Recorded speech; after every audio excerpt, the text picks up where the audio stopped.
Right now, Pittsburgh's best sports show is about to begin. Call us or tweet us. We've got things to talk about on the Ireland Contracting Nightly Sports Call, powered by FanDuel Sportsbook. All right, thanks a lot, Ken, and thank you for tuning into the Ireland Contracting Nightly Sports Call. I'm Rich Walsh. I'll be joined by Andrew Fillipponi here in just a matter of moments, and we're taking your phone calls on the Borders and Borders hotline at 412-575-2600. Obviously, we're going to be talking about the Steelers and Browns. Juju Smith-Schuster had some pretty, bulletin board kind of words on the Browns. Pony, what did you make of that? Same old Browns. Are they the same old Browns? They might be worse than the same old Browns now that they have no one's playing because of COVID or coaching. Well, for starters, Richie, I didn't have anything to drink before coming on the air. I was going to ask you. Nothing's in my eyes. Everything's fine. I had people texting me who saw me with you earlier today and said, "Oh no, do you have pink eye? What's going on with you? Did you get punched?" And I'm like, "No, everything's cool. Just an issue with carbonated water before going on the air, and I'm trying to rub it and everything." But anyways, Juju, why do this? I mean, especially because, it's easier now for the other side, or even for people in the media like you and me, to turn this into a distraction, Richie, because of what happened with the logo thing, that midfield dance, pregame dance routine. If something like that never happens, I think, you look at the quote, you listen to the soundbite from him tonight, I think people would be kind of trying too hard to say, oh man, he's taking a shot at the Browns. But given the way he's acted over the last month, he doesn't really get the benefit of the doubt. I don't know why he's doing this. I mean, my own personal theory, Richie, and I'm curious to hear what you have to say, I think he knows he's done here. And I don't think that means he's gonna, give half effort or give a dog effort or not try on Sunday. But I think he sees the writing on the wall, and he's just being more of himself because he knows, after this year, he's not going to have to answer to Mike Tomlin, Kevin Colbert, the Rooneys, the Steelers, the guys in that locker room.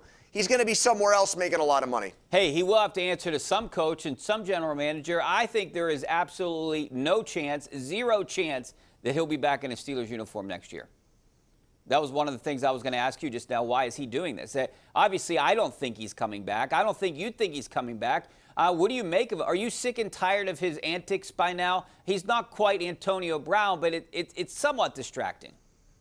Well, he's nowhere close to Antonio Brown as far in a lot of ways. Let's go through them. Number one, he's not the same kind of football player. Antonio Brown is still, he did not have the production of a career production in the Steelers uniform of Hines Ward, who had more catches and won bigger games. He didn't help the team become a dynasty like Lynn Swann and John Stallworth. But for his era, he was the best wide receiver. Okay, he's one of the greatest wide receivers of all time. You go by the numbers. So we know Juju's not that type of player. He also does not wreak havoc, not even close, to the way that Antonio Brown would when he wouldn't get his way. And he wouldn't lord over people and show up late to things and, not show up to team meetings on time. The Facebook Live video after they beat the Chiefs in the playoffs, the way he flipped out after not being the team MVP. So we know that he's not a, malignant, cancerous player in that respect. I just think Juju's a smart guy. He knows how to manipulate the media. He knows how to use platforms. I mean, he's so good at social media and building his brand. He had to know by saying, no, I don't think this is, by saying, do you think the Browns are better? And your first answer is no, they're the same Browns. Everybody knows what that means. The Browns have been a laughingstock franchise for a long time. Now, we know Kevin Stefanski can't, bring this to practice because the Browns aren't allowed to practice. But those guys will see this the same way the Bills players saw the dancing thing, in the same way Bengals players were ticked off about it before they upset the Steelers a few weeks ago. Hey, before we go to break, do you think that Juju maybe this year took a step back in proving that he's the number one receiver?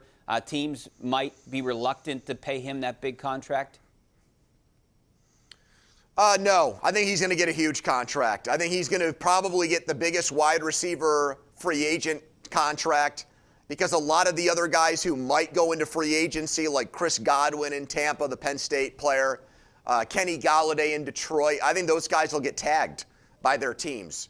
I think they'll either play on the franchise tag or find a long-term deal to stay put. I don't think the Steelers give a tag to Juju Smith-Schuster. They can't afford to. Look, he was top 10 in catches, and he was top 10 in touchdowns. He didn't do well with yards because every catch seemed like it went for 5 or 6 yards. But he played every game, Richie, and he was tough. He was dependable.